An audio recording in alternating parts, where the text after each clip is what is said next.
પોતાના પરમેશ્વર આત્માને ભૂલી ગયો તો તેને જાણીને, તેનું શ્રદ્ધાન કરીને તથા તેનું આચરણ કરીને.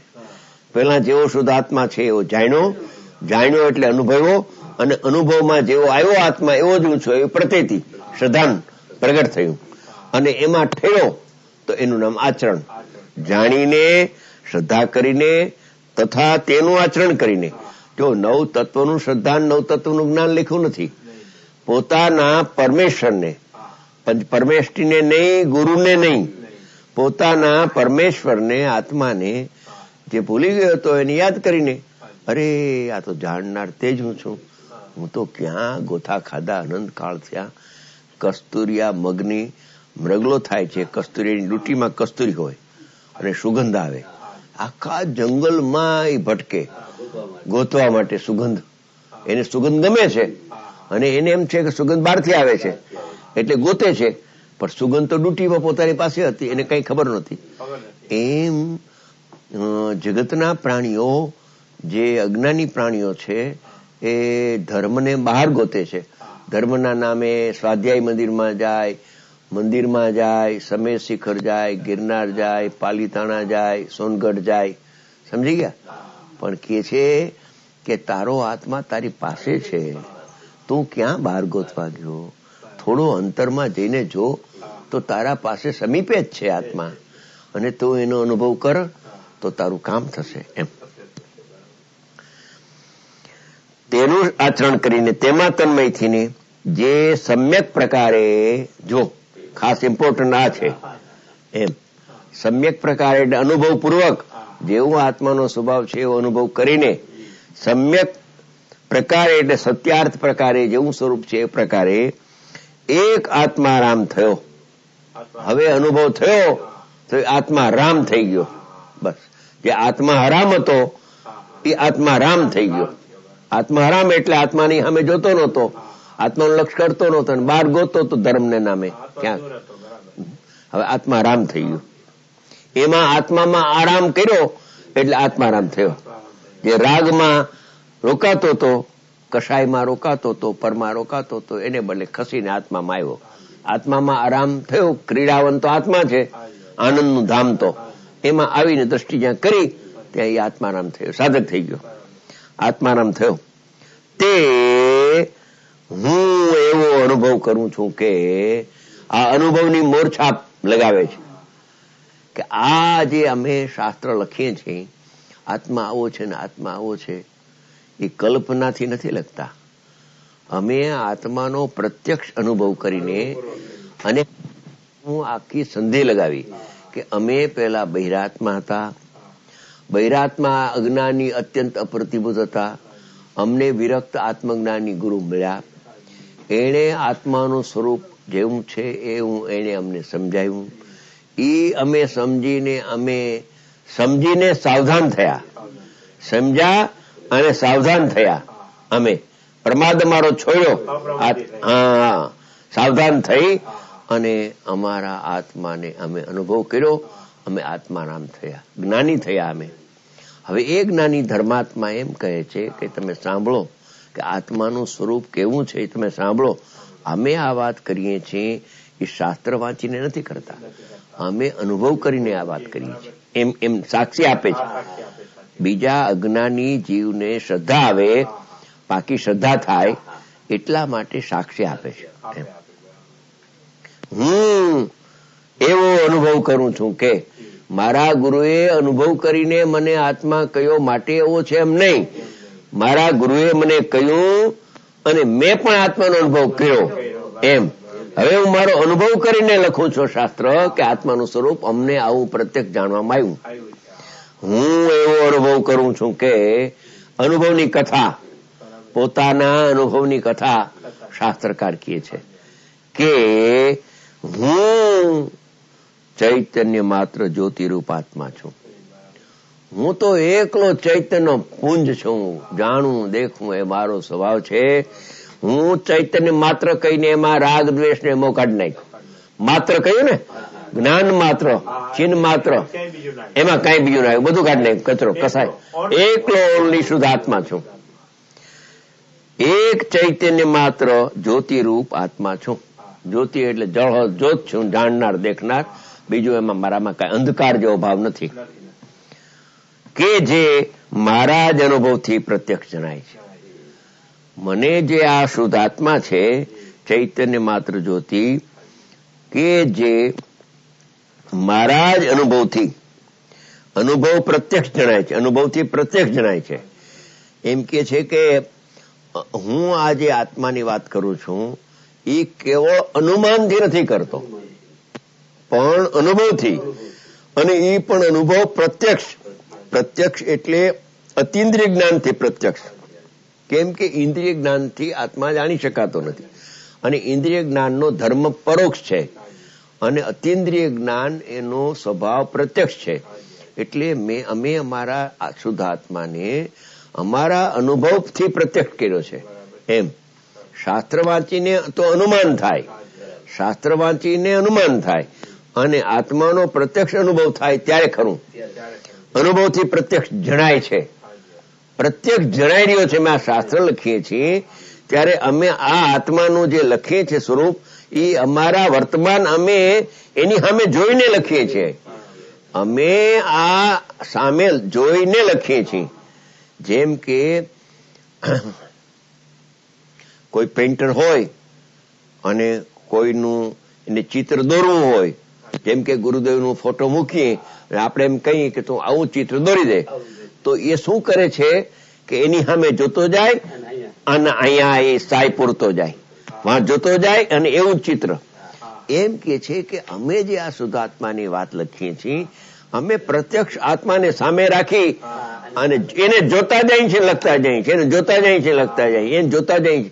અમારો જોવાનું એક સમય બંધ થતો નથી, ચાલુ અમે એની શુદ્ધાત્માની સામે અમારી નજર છે, લક્ષ છે, અને એના ઉપર લક્ષ રાખી અને આ કલમ ચાલે છે. એમ કે છે અનુભવથી જ વાત કરે છે. નથી અધરથી. હું એવો અનુભવ કરું છું કે હું ચૈતન્ય માત્ર જ્યોતિરૂપ આત્મા છું, કે જે મારા જ અનુભવથી પ્રત્યક્ષ જણાય છે. આહા, મારા જ અનુભવથી. એમ આ બીજાના અનુભવની વાત સાંભળીને હું લખું છું આત્માનું સ્વરૂપ, એમ નથી. પણ મને મારા ગુરુએ કહ્યું ને મેં પ્રત્યક્ષ અનુભવ કર્યો, અનુભવ કરીને હું કહું છું. હું પોતે અપ્રતિભૂત હતો, મને વિરક્ત ગુરુ મળ્યા, વાત સાંભળી અને મેં પ્રત્યક્ષ આત્માનો અનુભવ કર્યો છે, અનુભવ કરીને લખું છું. તમે એ શ્રોતાઓ, તમે નિશંક રહેજો, આમાં કઈ શંકા કરવા જેવું નથી. અનુભવથી પ્રત્યક્ષ જણાય છે. ચિન્માત્ર આકારને લીધે હું સમસ્ત ક્રમરૂપ તથા અક્રમરૂપ પ્રવર્તા વ્યવહારિક ભાવોથી ભેદરૂપ થતો નથી, માટે હું એક છું. મને મારા આત્માનો અનુભવ એવો થયો કે હું એક જ છું, કોઈ કાળે હું બે રૂપે થતો નથી. હવે જે ક્રમરૂપ પ્રવર્તા જે ભાવો છે, વ્યવહારિક ભાવો, ક્રમરૂપ પ્રવર્તામાં કોઈ વખતે દેવ થાય, કોઈ વખતે મનુષ્ય થાય, એવી જે પર્યાયોનો ક્રમ આવે છે, એ ક્રમરૂપે પર્યાયો થાય છે, એ વ્યવહારનો વિષય છે. અને એનાથી હું ભેદરૂપ થતો નથી, એટલે હું એ રૂપ થતો નથી, એ તો ભેદ છે, હું તો અભેદ છું. એમ વ્યવહારિક ભાવોથી ભેદરૂપ થતો નથી. એક વાત કરી. બીજી અક્રમરૂપ પ્રવર્તા, બીજો બોલ. ક્રમરૂપ પ્રવર્તો વ્યવહાર અને અક્રમરૂપ પ્રવર્તો વ્યવહાર, વ્યવહારના બે ભેદ પડે છે. કે કર્મરૂપ પ્રવર્તો એટલે જે આપણે અદ્વિતીય ચક્ષુમાં આવે છે ને, ત્યારે મનુષ્ય છે ત્યારે દેવ નથી, દેવ છે ત્યારે મનુષ્ય નથી, એવી એમાં ક્રમ પડે, ગતિમાં ક્રમ પડે, એક જ ગતિ હોય, ગતિમાં ક્રમ પડે. અને જે આ અક્રમ છે, જેમ દાખલા તરીકે કષાય છે, યોગ છે, વેદ છે, એ બધા જે માર્ગના સ્થાનમાં કેટલાક પરિણામો, જે કેટલાક ભાવો છે, એ અક્રમે એક સાથે હોય. મનુષ્ય ગતિ હોય ત્યારે મનુષ્ય ગતિની યોગ અક્રમે એક સાથે ઘણા ભાવો હોય, સમજી ગયા? એમ દેવગતિમાં હોય ત્યારે એક અક્રમે ઘણા ભાવો એ પ્રકારે હોય. પણ એ બધા જે ભેદો છે એ વ્યવહારનો વિષય છે. એમાં એ જે અનેકપણું છે, અનેકપણું તેવું નથી, અનેકપણુંનો નિષેધ કરે પોતે. મારી પર્યાયોમાં બધા અનેક ભાવો માર્ગના સ્થાનમાં છે ખરા, કષાય છે, વેદ છે, યોગ છે, એવા સમ્યક માર્ગણા છે, એવા બધા માર્ગણાના ભેદો જે દેખાય છે, અક્રમ એટલે એક સાથે અને ક્રમે એટલે મનુષ્ય પર્યાય હોય ત્યારે દેવ ન હોય, એ ક્રમે એ બે પ્રકારનો જે વ્યવહારનો વિષયરૂપ ભાવ છે એ ભાવોથી ભેદરૂપ થતો નથી. એટલે હું અનેક રૂપે થતો નથી. ભેદ એટલે અનેક રૂપે હું થતો નથી, માટે હું એક છું.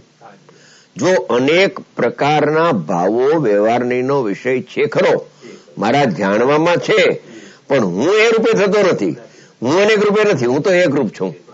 એવો હું મારા આત્માનો અનુભવ કરીને કહું છું કે તમે પણ તમારા જ્ઞાન શ્રદ્ધાનમાં આત્માને એક રૂપે થાપો, અનેક રૂપે ન થાપો. અનેક રૂપે જે છે એ વ્યવહારનો વિષય છે. અને એમ કે છે કે હું એક રૂપ છું ને અનેક રૂપ નથી. એકના જોરે અનેકનો નિષેધ કરો તમે. એકને લક્ષ્યમાં રાખી અને હું એક રૂપ છું અને અનેક રૂપ નથી, એનું નામ અસ્તિ નાસ્તિ અનેકાન છે. એક રૂપે છું ને અનેક રૂપે નથી. અનેકપણું જે વ્યવહારનો વિષય છે એનો તો નિષેધ કરજે. હું કથનચિત એક રૂપે છું ને કથનચિત અનેક રૂપે છું, એમ જો તું કરીશ તો પ્રમાણ જ્ઞાન રૂપ વ્યવહારમાં અટકીશ. પ્રમાણ જ્ઞાનથી જોવામાં આવે તો કથનચિત આત્મા એક છે અને કથનચિત આત્મા પર્યાય અપેક્ષાએ જુઓ તો અનેકપણું છે ખરું, પણ એ પ્રમાણ જ્ઞાનનો વિષય છે. હું પ્રમાણ જ્ઞાનની અંદરથી પ્રમાણ જ્ઞાનમાં આવીને હું વ્યવહારનો નિષેધ કરીને નિશ્ચય થાપું છું.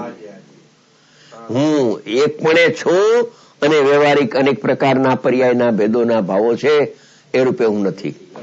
એમ આ ભેદ જ્ઞાન છે. નહીમાં તાકાત ભેદ જ્ઞાનની છે, પ્રમાણ જ્ઞાનમાં ભેદ જ્ઞાનની તાકાત નથી. પછી 50 સાડી પાથરી દઈએ, 50 સાડીને જોયા કરો, એ પ્રમાણ જ્ઞાનનો વિષય. અને પ્રમાણ જ્ઞાનનો વિષયમાં તમને કઈ હાથમાં ના આવે, એમાં હે ઉપાધિ ન હોય, જાણી નિર્ણય ન થાય. ઓલી એક સાડી લીધી બેને અને 49 સાડી એ થઈ ગઈ, સમજી ગયા? એમ આ ધર્માત્માએ દ્રવ્ય અને પર્યાયનું સ્વરૂપ તો જાણ્યું અને પરિણામો વ્યવહારના ક્રમ અને અક્રમરૂપ છે ખરા, એ થાપ્યું ખરું છે ખરા, પણ હું તો એક રૂપ છું. આ અનેક રૂપ ભાવો એ મારું ખરેખર સ્વરૂપ નથી. એ બધા સ્વાંગ છે, નીકળી જનારા ભાવો છે, મારું સ્વરૂપ નથી. સંજય પ્રાણથી બોક્સ એક રૂપ પ્રમાણથી જોઈ લીધો, એમાંથી એક તારવી લીધો. હા, એ નહીં કાઢ્યો. એ 4 વસ્તુને જોઈને એક વસ્તુનું ગ્રહણ કર્યું, 3નો ત્યાગ. બસ ઈ જોયું બોક્સ, આખું બોક્સ લીધું, સમજી ગયા? અને 4ની કિંમત ચૂકવવા છતાં ઈ કે મારે એક જ જોઈએ છે, મારે એકની કિંમત હું બધી આખી ચૂકવી દઉં, પણ મારે આ કચરો જોતો નથી. ભલે તમે પૈસા આપ્યા પણ તમે રાખો, મારે એ કચરો ક્યાં હચવો, મારે જરૂરની ચીજ તો આટલી છે. બસ હા, એમ. એટલે આવી ભાઈ વાત એમ છે કે આગમ છે ને એ પરથી જુદો પાડીને પ્રમાણમાં તો લાવે છે. ઉત્પાદે ધ્રુવતમ સહ દ્રવ્ય ગુણ પર્યાય, ઈ પ્રમાણ જ્ઞાનના વિષયમાં આવ્યા પછી, પ્રમાણ જ્ઞાનના વિષયમાં આવ્યા ત્યારે તો હજી જૈનમાં આવ્યો, જૈન મતમાં આવ્યો. ત્યાં સુધી જૈન મતમાં નથી. પછી જૈન મતમાં આવ્યા પછી એને દ્રવ્યાનું યોગના શાસ્ત્રો તો કોઈ મહાભાગ જોગે મળે છે. મહાભાગ એનું એક કારણ છે કે આખા જીનાગમ જે 12 અંગ છે એમાં અત્યારે તો બહુ અલ્પ છે, પણ જેટલા શાસ્ત્રો છે એમાં વ્યવહાર નયની પ્રધાનતાના શાસ્ત્રો મોટા ભાગ, ઘણા અને નિશ્ચય નયની પ્રધાનતાના શાસ્ત્રો ઓછા હોય. ત્રણેય કાળ, સમજી ગયા?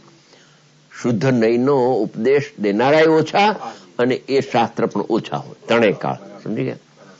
એટલે એ મહાભાગ યોગે દ્રવ્યાનું યોગ શાસ્ત્ર મળે છે. અને દ્રવ્યાનું યોગમાં પ્રવેશ ખરેખર તો સમ્યક દ્રષ્ટિનો થાય છે, બીજાનો પ્રવેશ નથી થતો. બીજા વાંચે તો અર્થનો અનર્થ કરી નાખે. એવું દ્રવ્યાનું યોગ છે. એ તો કોઈ આપણા ભાગ કે મહાપુરુષ મળી ગયા, નહીતર આપણે એનો ઉકેલ ન કરી શકીએ. તો અહીંયા કહે છે કે મને 2નું જ્ઞાન છે પણ એકનો મને નિષેધ વર્તે છે.